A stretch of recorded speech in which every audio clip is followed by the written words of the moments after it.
Flopine! Hey. Hey, I can hear you. I can't see you Okay. yet. Oh, now we can also see you. Ciao, Flopine.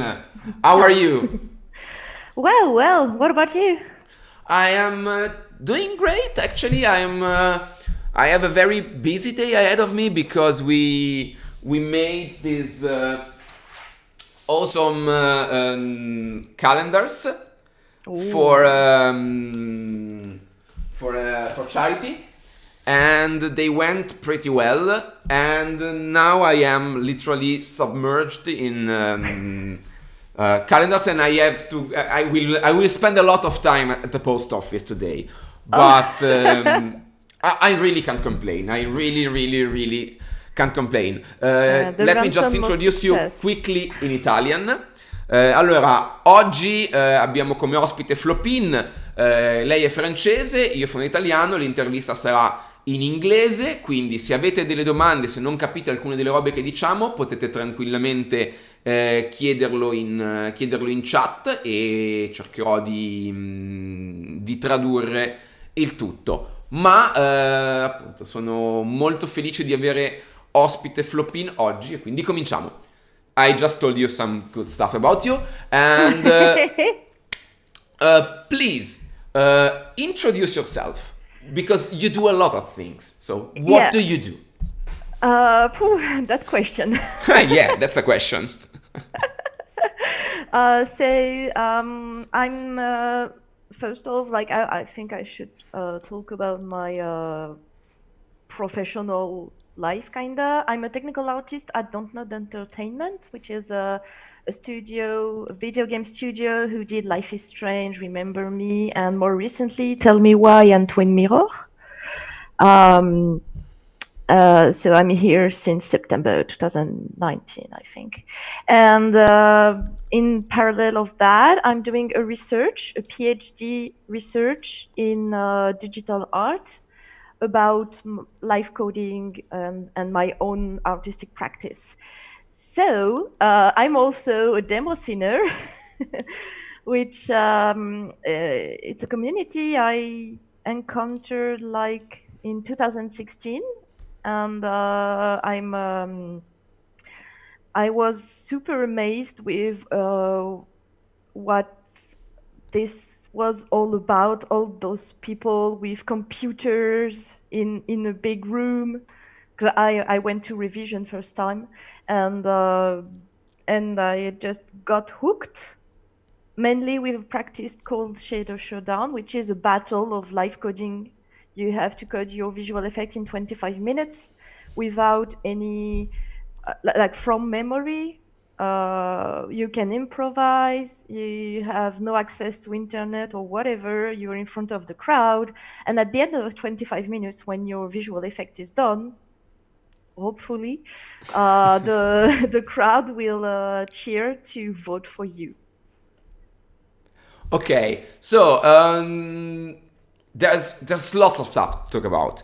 Yeah. We will definitely talk about the demo scene, about your projects in live coding. But first, I would like to ask a question about game development. I am ignorant. What does a technical artist do? So technical artist is a bridge between the engine person and the artists.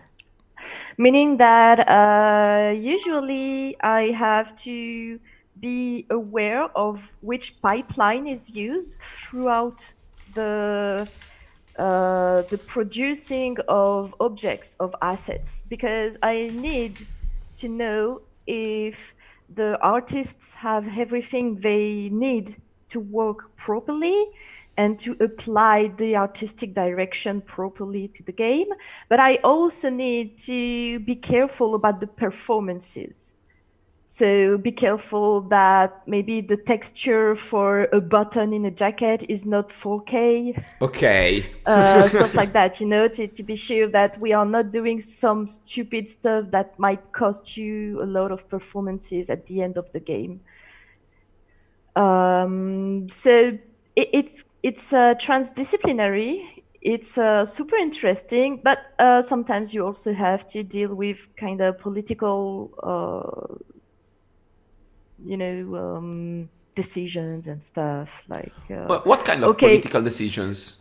I call that political, but yeah, like the artistic direction want that, the artist want that, but it's not possible with the engine. So, but the artist can have a lot of pressure from the producer or the artistic director. So you have to be nice to everyone, even if there are some tension, because stuff aren't possible the way it is, or sometimes people just don't listen what you put as a limit, and you have to repeat and teach and A lot of stuff. Yeah, yeah, lot of okay. stuff. That's work. It is. um, while right now, instead we are looking. Can you see my screen? Right. Yes. Okay. What are we looking at right now? So, you launched the video about a shader jam. So basically, it was at Revision 2020, so this year, because as a lot of events, we had to do it online, and it was also the occasion to try new stuff and to bring more people to it, because usually when you go to a demo party, you have to be there. So if it's in Germany and you are in Chile, for example, it's kind of hard. So this year we decided to try a format with shader coding, which was a shader jam. We usually referred it as a shader jam. So the principle here is that Bullet, which is the DJ, will just bring us some music, and we gathered 3 shader coder to make live visuals for that set. So each of us have his own shader, and we improvised on the set, and we kind of suggest our own view, like our own art, uh, for the set. So it was really interesting. People really liked it because like it's 3 times more visuals, and we all had our style. So I think people enjoyed, and also it's super rare to see, not rare, like super not common to see IQ doing live shaders. Like IQ is Inigo Quiles. He is the founder of Shader Toy. He was a former demo scener at RGBA, and he was the one who created the 4K demo Elevated, which was the first, I think, The 4K demo demo that elevated lasted is more than. amazing. Yeah. Let's look at it for a Yeah. while. Yeah. Just to be, there is a question from Luca Fire, who is a singer. As far as I remember, your last physical presence at a party dates back to Revision 2018. How much do you miss physically attending a party? Are you planning to attend a future party, trying to predict the near future? And if so, always under the Swing label? Oh, swing. Okay, so my last physical demo party, at least where I did something, was Revision 2019. I was at the Shader Showdown at Revision 2019. I was against Newson at the finals. Newson, who is also a colleague now because he works at Dontnod, and he's thanks to him I have the work at Dontnod, which is fun. And so yeah, 2019, I did some physical demo parties. Obviously, I missed that a lot. Demo sceners are a second family to me. I bonded with a lot of people here, and even in 2020, so I even bonded with more people in 2020, even if it was online. So now I want to see them physically. I really missed that. And for the last part of the question regarding the swing label, so I guess you liked Cucubla Praline because that's our most known demo. So that's a PC demo, Cucubla Praline, we did with Swing. So the coder of, I'm still friend with the coder of Swing, who did the render engine within Blender. So it was easier for us to use because I'm used to Blender. So it was really great. But he doesn't do much on it because he have other stuff to take care. and I'm more into 4K and stuff. So I'm not super sure I will do new stuff with Swing. Maybe someday. Okay. Maybe. And you mentioned 4K, and we will get into what you mean by 4K, because lately 4K looks like it's about resolution. It's not. But I want to take a step back because many people in the audience may not know what a shader is. Of course, I know all about shader. No, I don't know. What is a shader? What exactly is a shader? Because let me pick up that video we were watching earlier. Yes, here we can see you coding a shader. What is a shader? What's going on? So a shader is a program that will talk directly to your GPU to tell him how to render an image, kinda. You have different steps, you have different kind of shaders. So it's a way of rendering images in real time. That's the way we choose long back ago. I said we, but people who made real time stuff choose a long time ago. And you have different shader, different step to render an image when you are coming from 3D, for example. So you have the Vertex Shader, which is just the fact that you take the position of your 3D point in the space, and you have that inside the program as an input. As an output, you give that to the tessellation shader. The tessellation shader is the one that will just add more more polygons to your geometry. Then the information goes to the geometry shader, which is a way of replacing points by something else, by a cube or a blob or whatever. And the last part of this stack is the fragment shader. The fragment shader is or also called pixel shader, is the 2D part of this rendering, because okay, that's great, you have 3D pointed space, but at some point you have to display it on your screen, and your screen is made of pixels and is in 2D. So you have a step between the geometry shader and the fragment shader called the rasterization, which is just basically taking your 3D points and project it onto a grid, like maybe the game where you put a lamp in front of your hand and you in ombre cinesi, in Italian we call it ombre cinesi. Okay, yeah, that's almost the same in French. We call it ombre chinoise. So. See, okay. And then you are in 2D. And the fragment shader is just basically, as an input, you have the position of your pixel, and as an output, you have to give each pixel a color based on its position. Perfect. And okay. Go on. Okay.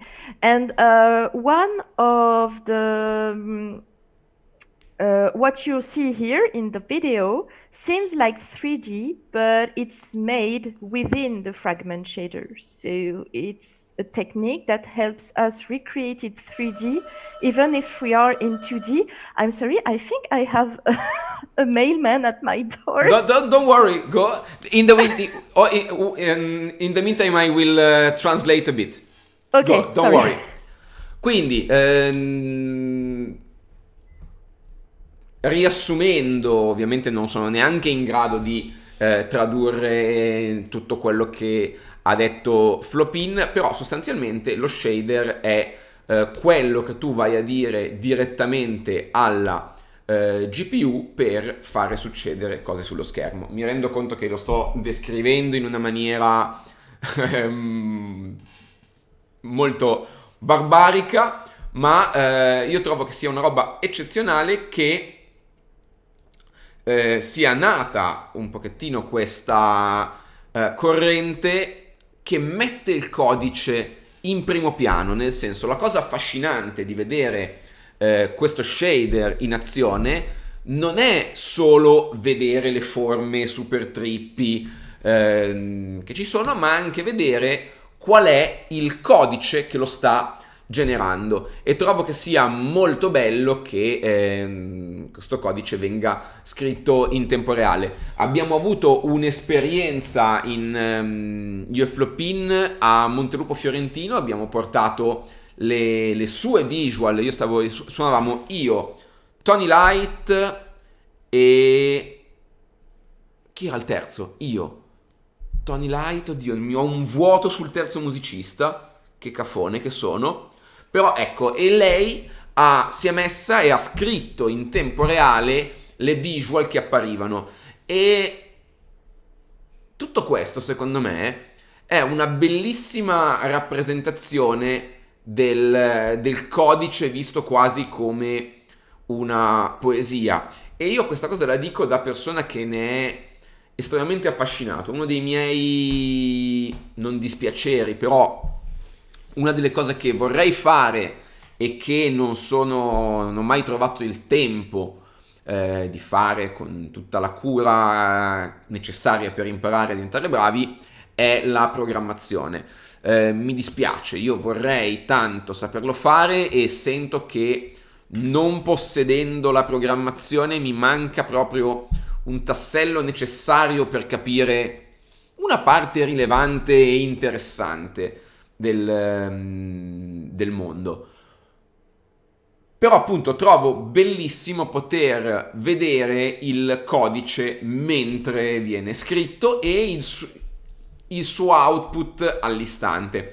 Qua tra l'altro in particolare sta succedendo una cosa che io vorrei fare succedere in Italia nel mondo reale quanto prima, ossia Flopine, come anche Luca Fire, vengono dalla Demo Scene, che è una scena di cui abbiamo parlato molto, che organizzano queste grandi feste bellissime. Anche io stesso ho suonato a svariati demo party, cose belle e interessanti, che però appunto sono dei grandi eventi.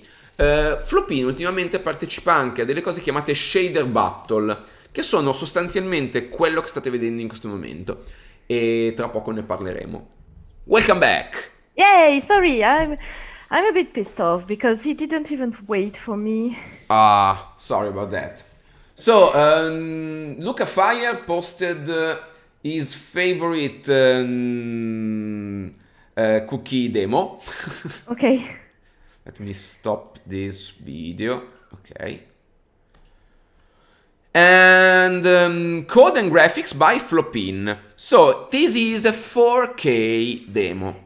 Yes. 4K doesn't mean 4K resolution, but it means that this is just 4K of code. Yeah. It's not. Yeah, it is It is an executable, crunched in 4 kilobytes. So what you see here, the shapes, but also the sound, if you hear it on your own browser. If you want to. We can hear it for a while.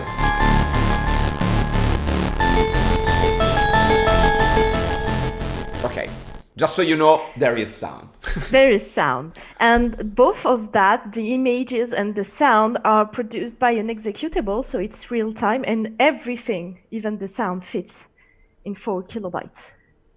And that's one of the constraints Demoscene likes to put on themselves, because it's obviously not helpful to try to make something in 4 kilobytes, but it's fun. I have a question. This is another ignorant question. I can understand that with a lot of magic, of code, wizardry, you can fit this much stuff in 4K. But I know music a little bit. And I'm even more surprised that you can fit this many music alongside the code in just 4K. How is the music done usually in 4K demos? So the music is done with a tracker, and you usually have, for 4K, you can't do much than 4 tracks and maybe 3 or 4 different instruments, something like that. So you have to be smart to have different sound from just 2 or 3 instruments and 4 tracks. So a demo scener coded something to make music for demos for 4K. I can't remember the name right now, but the demo scener is Virgile. And we coded... You know what? We could, to explain a little bit, I think the elevated demo, you didn't do that, but we spoke about it in the car ride when going back from Montelupo, and we were going actually to Pontremoli, Pontremoli, to eat food. Okay, we spoke about the elevated demo, which is è la demo che vi sto per mostrare, ed è la demo, una delle demo 4K, delle demo in 4K più famose, quantomeno una di quelle che hanno fatto più giri. So, would you like to just break down in layman terms what's going on in this very famous 4K demo, and why is it important? Okay, so first off, I think it was one of the first demo who last 4K demo who last more than 2 minutes, and who experienced with that much, like experience with so many detail, the principle of remarching, which is what helps you creating 3D inside the 2D. Ray marching. Marching. Like exactly. march of rays. Yeah, like marching on the ray. It's kind of what it does. And every thing you see here doesn't contain polygon, isn't made with polygon, but is rather a function, a distance function. So maybe if you are into techniques of a video game, for example, you maybe already heard the term signed distance function, SDF, which is something that is used, for example, in Horizon Zero Dawn to do the clouds in the sky. And sometimes it's also used to help with ambient occlusion or shadows in games. So the principle, the thing here, the subject, is to define the shape you see here as a distance from you to the shape. So it's basically kind of like creating a shell of each of your shapes. I usually take as an example the sphere because it's easy. So if you want to draw a sphere in remarching, the thing that all the point around the sphere has in common is that they are equidistant to the center of the sphere. So to draw a sphere in remarching, you take the distance between you and the center of the sphere, so the camera, the fake camera you put somewhere in the space, the camera, the center of the sphere, and you do minus the radius. And then with that, you defined all the points around the sphere with the technique of a remarching. This And is then awesome. And then you shoot a ray for each pixels, and you say, okay, I want to march along this ray with a step of 1, for example. And you do, okay, 1, 1, I touch something because I declare that my distance from me to that sphere is that. So at some point when I shoot a ray and I march one step, one step, one step, one step, one step, I touch something with that sphere. And how is the camera movement working in this demo? It's the same thing. Basically, you create a fake 3D space. So you just have to enter the coordinates yourself, but it's the same thing as moving the camera in Blender. You define a point here, you define a point here, and you lerp, you interpolate between those 2 points. Maybe with fancy mathematical function, if you want something that is more whoosh than just linear Okay. movement or things like that. So in elevated, it's a terrain mostly. So to do a terrain in remarching, for example, you just have to take the distance from you to the plane in Y, in the Y-axis, pointed in the Y-axis. And then with a noise, you take this plane and you modify his height with a noise. And then you have a terrain. Nice. I am. This is super fascinating to me because I have to be honest.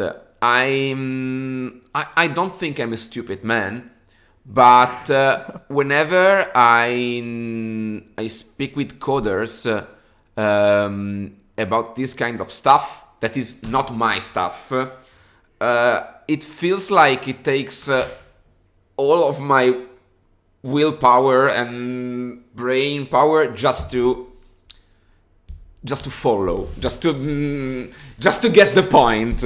And it's fascinating and humbling, and I love humbling things. Oh, Marta is... Yes. Grazie. And okay, so what is Shader Toy?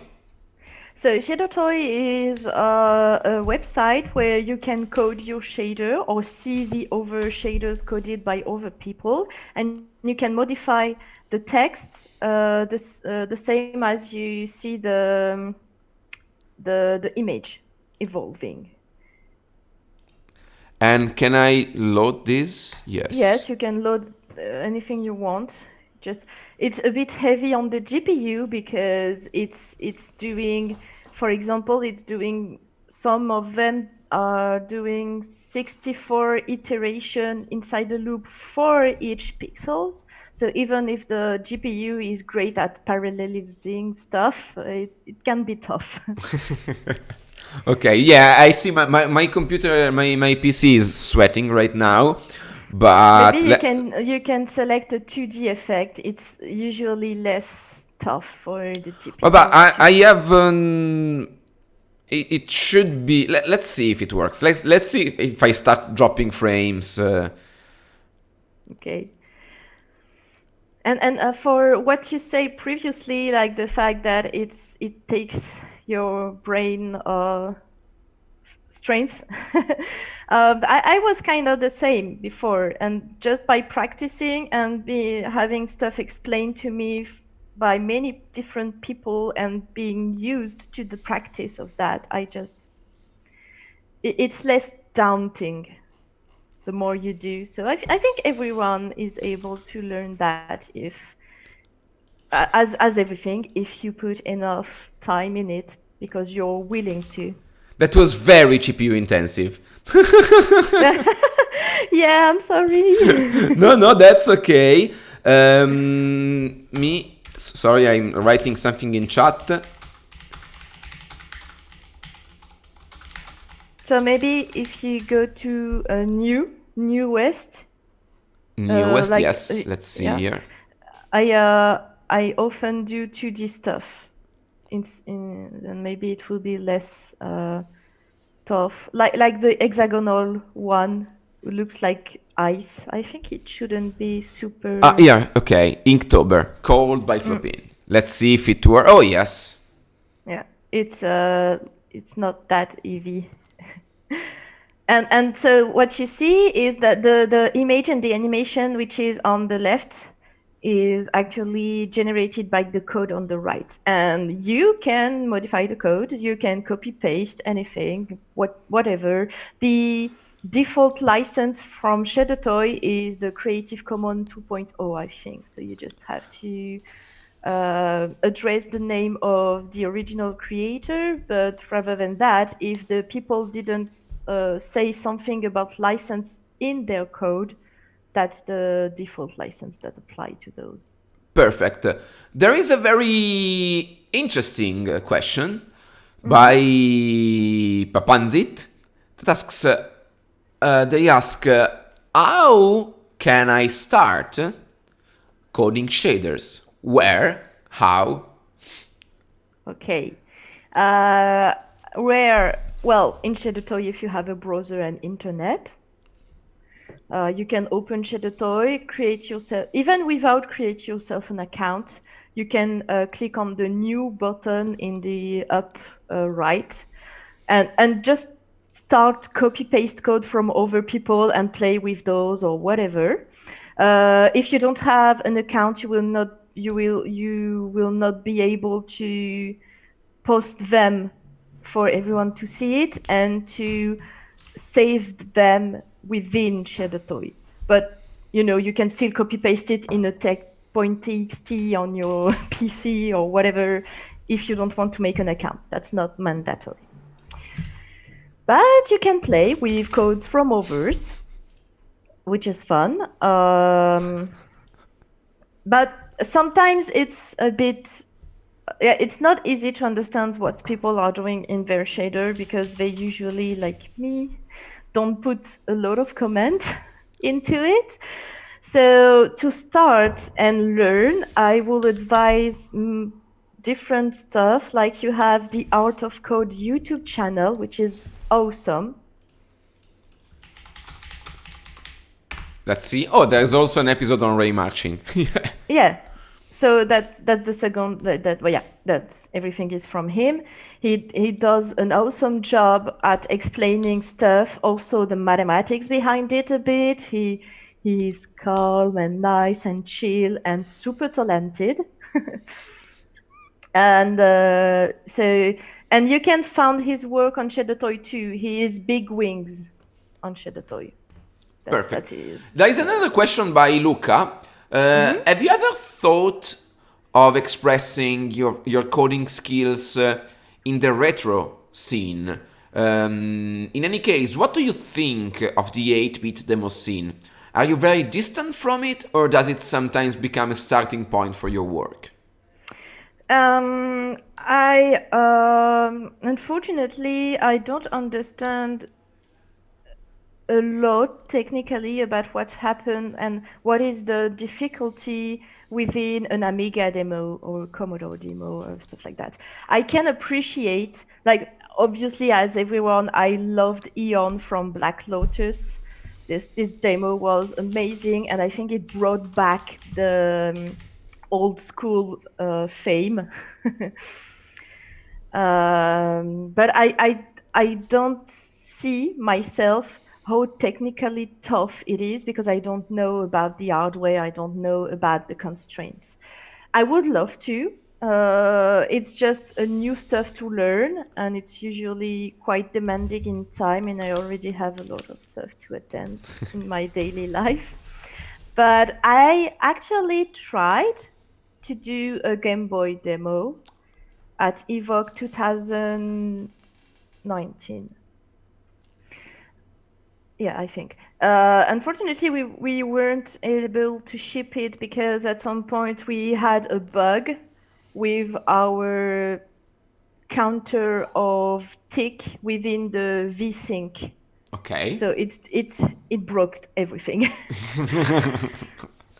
But I still have it somewhere in my computer and I would love to at least finish that one because coding assembly on Game Boy was really fun to me and I I had sensation of discover again how to code because it's super different from everything, and it's the base, but I didn't have it. I've never learned to code in assembly, and I love doing bit mask stuff. Nice.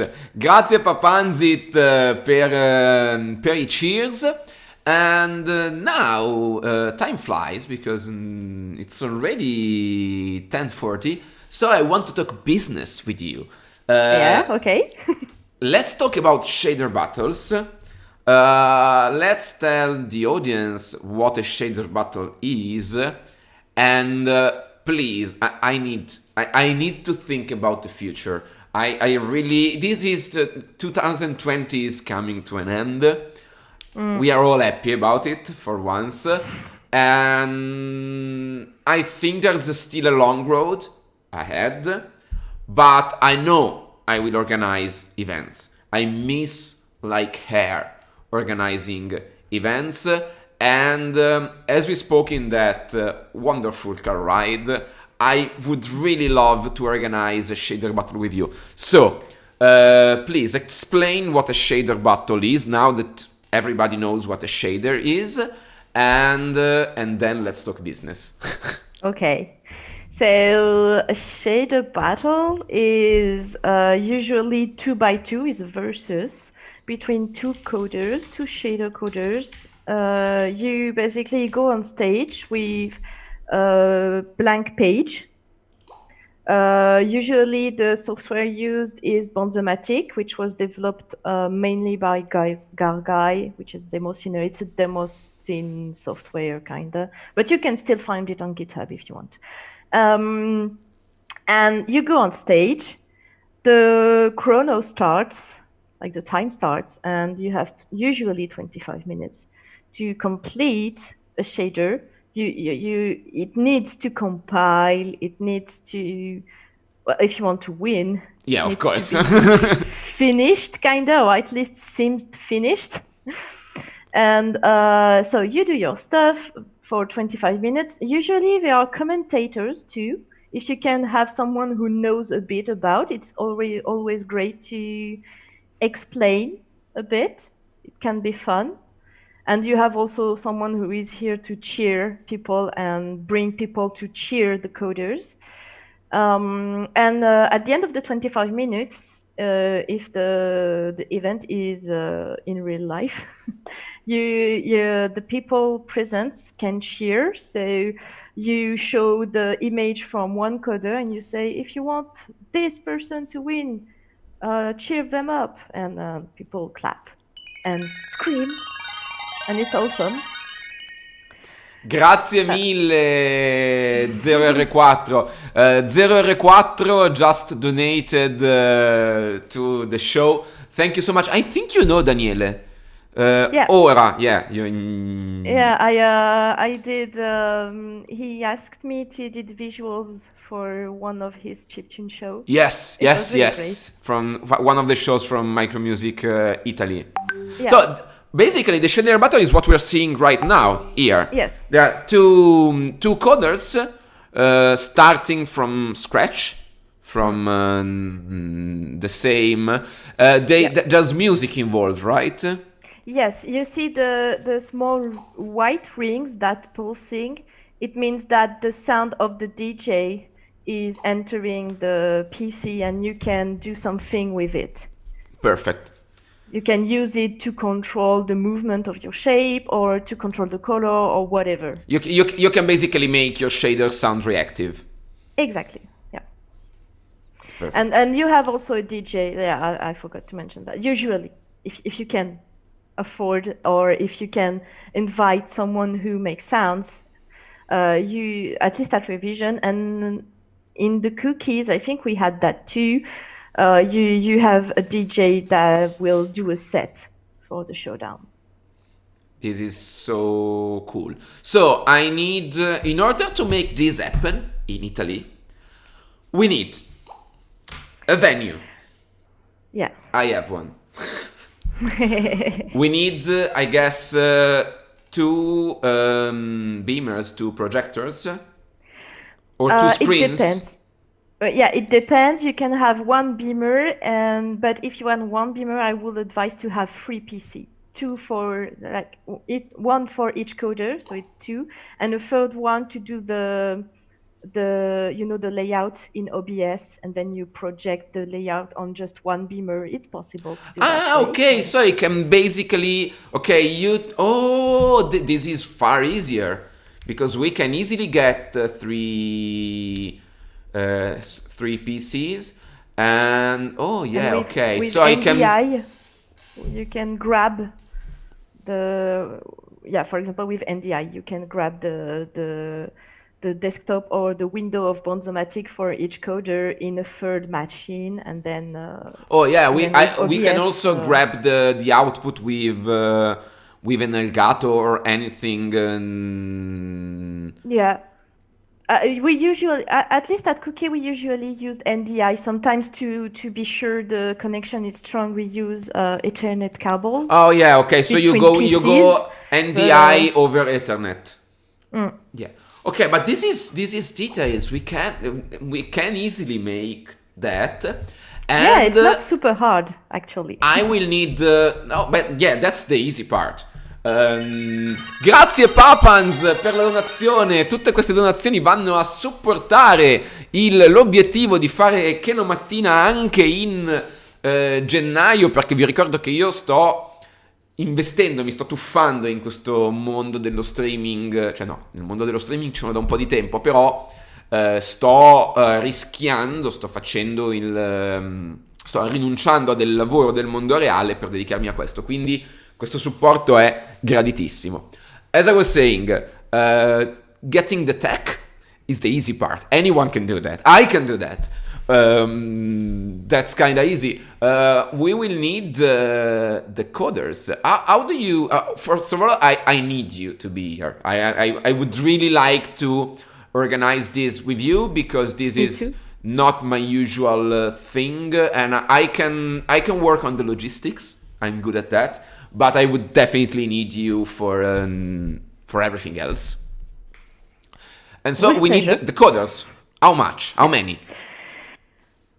It depends. If you want a real battle thingy with trees of winnings and stuff, like usually in a revision we have 8 participants in order to do quarterfinals, semifinals, and finals. Okay, So but what if I wanted? Uh, I want a competition, yes, but I think at least for the first times in Milano, an exhibition would work really well. Like I don't think I want to make a very long event. Let's say starting in the afternoon and going until night. I think it would be cool to make a showcase, an exhibition match or a few matches. Let's say that like it was a music show. So basically, doors open at 9:30 and show start at 10:30 and go on until 1 a.m. I guess. So maybe what you're looking for is maybe more something like the shader jam with IQ, but this doesn't have a competitive component. So maybe to split the thing in two, you can try starting from the semifinals. So then you just have 3 matches. Oh yeah, So, it'll so be an you need four invitational, an people. invitational. Yeah, you have just 4 people. You need 4 shader coders and start with the semifinal kinda, and just do 2 semifinal matches and 1 final matches. This would be great. I Let's enjoy the festivities and the holidays, Yeah. and let the fact that 2020 is over sink in. And I would really, really, really love to make that happen. But let's talk Twitch now. You do own a Twitch channel which is Flopine, right? Yes. Just Flopine. Let me do a shout out, Flopine. What do you do on your channel? So at first I did shader coding, like chill and nice Twitch streams about coding shaders in front of people live again, but online. And it's just me with Bonzomatic, and I do stuff and I answer question or explain while I'm doing things. I usually don't explain the basic stuff, but if someone asks me, I answer any kind of question people have. So you can still go and ask me about what I'm doing and I will answer it. No problem. Then usually those codes are posted on Shadowtoy like the next day or something like that, usually. So you can go see the code the day after the stream and play with it. I also see you're playing Zelda randomizers. That's pretty hardcore. That's new. That's totally new. But I got hooked by that. So the first part of my Twitch channel was about that, and now I developed 2 more shows, kinda. There is one, but it's fully in French. It's about my thesis, where I present a book I read for my thesis, and then we debate on the subject. Usually I put. Is this in French or in English? In French. In French. This one is in French because it's a bit hard for me to debate. But no, I mean the shader streams. In English. In English. I have a proposal because I'm planning to do this show for a long time. In my first idea, I wanted to have one guest a week, like let's say the interview of the week. I'm doing 5 interviews a week because this is so much fun and I really enjoy it. Grazie GB2, grazie mille per la donazione. I am having so much fun, and this is actually really enriching for me. I get to talk to very interesting people every day, and this is why we do this stuff. So I really love this, and I will. So very likely this show will continue in January, and I hope in February and stuff. So would you like to come back? And the next time, maybe we can organize something fun if you want. We can, you can code a shader, and we will chat while you do that. And maybe I can ask you questions about what's happening, and we can, listen to music. Just the thing we did today, but with more focus on your actual work. Would you like that? Yeah, totally. Just I'm up for everything. Nice. This is what I love about the underground scene, every kind of underground. I think the difference between the underground and the mainstream is not really the diffusion and the size of the target audience. In my experience, the difference between the underground and the mainstream is that the underground is full of people that want to do stuff because that's cool. And that's the end of it. Sometimes people show up, sometimes they don't, but the underground is about saying yes, and I am so grateful cool for that. Because it's cool for them, I guess, not because it's cool for having a good presence. Yeah, exactly. Just because we like what we are doing. Oh, there is James, Countdown Kidder in the chat. Hi. Ciao James, hello my dude. Let's make a shout out and also seguite tutti Countdown Kidder, ve lo consiglio tantissimo. Innanzitutto Countdown Kidder ha un primato, ossia avere pubblicato il primo disco di KenoMATTINA, ma anche è una bellissima persona e è qua su Twitch e sta organizzando dei bellissimi concerti chiptune, quindi seguite assolutamente Calm Down Kidder qua su Twitch.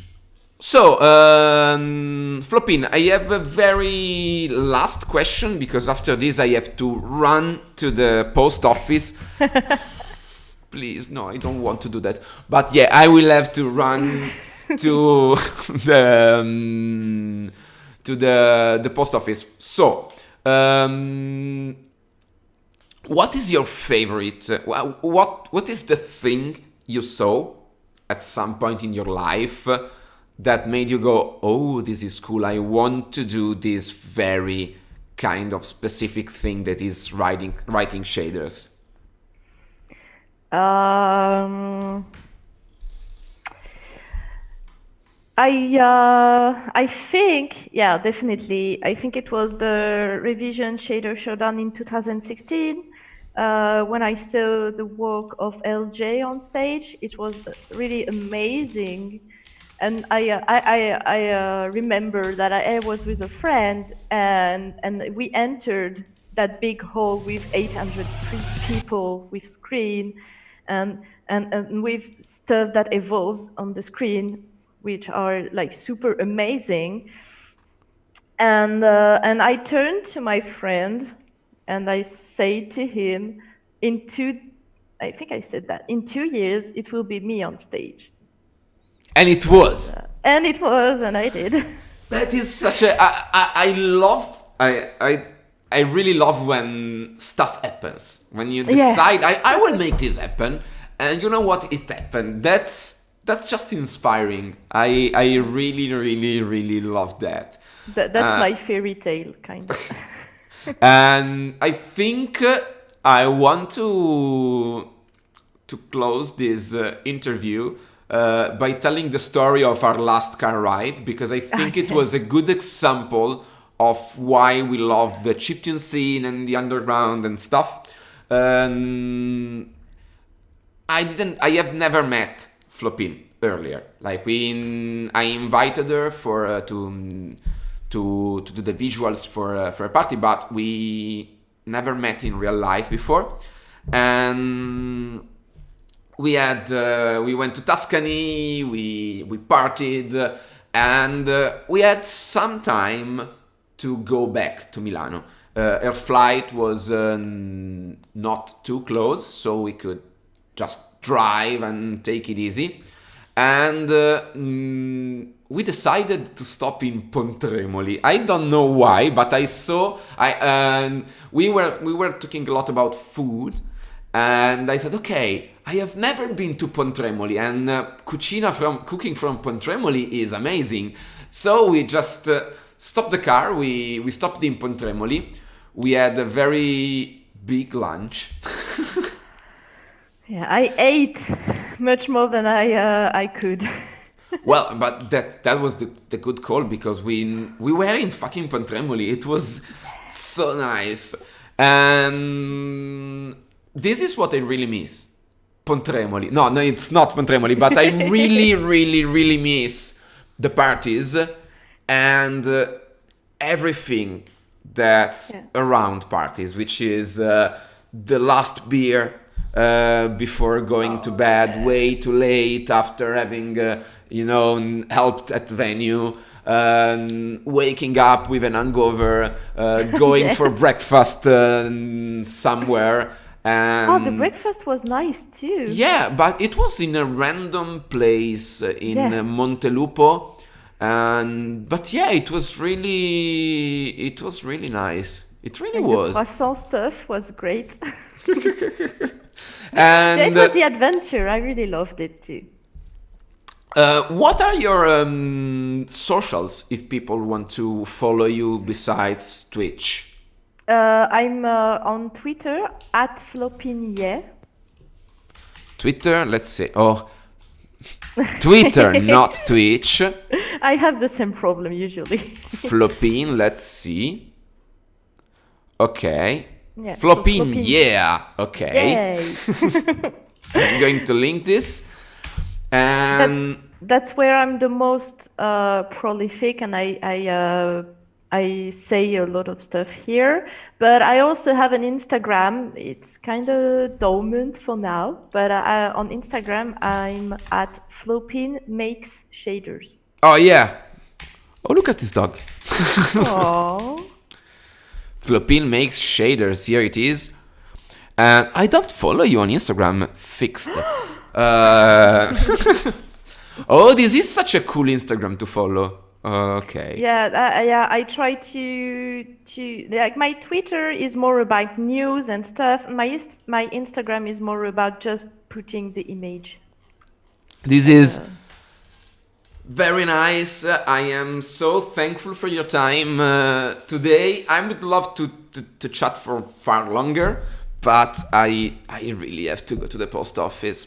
No problem. I would pay somebody to do that instead of me, but I really have to. So, Flopine, thank you so much for your time. Thank you for having me. Have lovely holidays, and I really hope to see you soon in real life.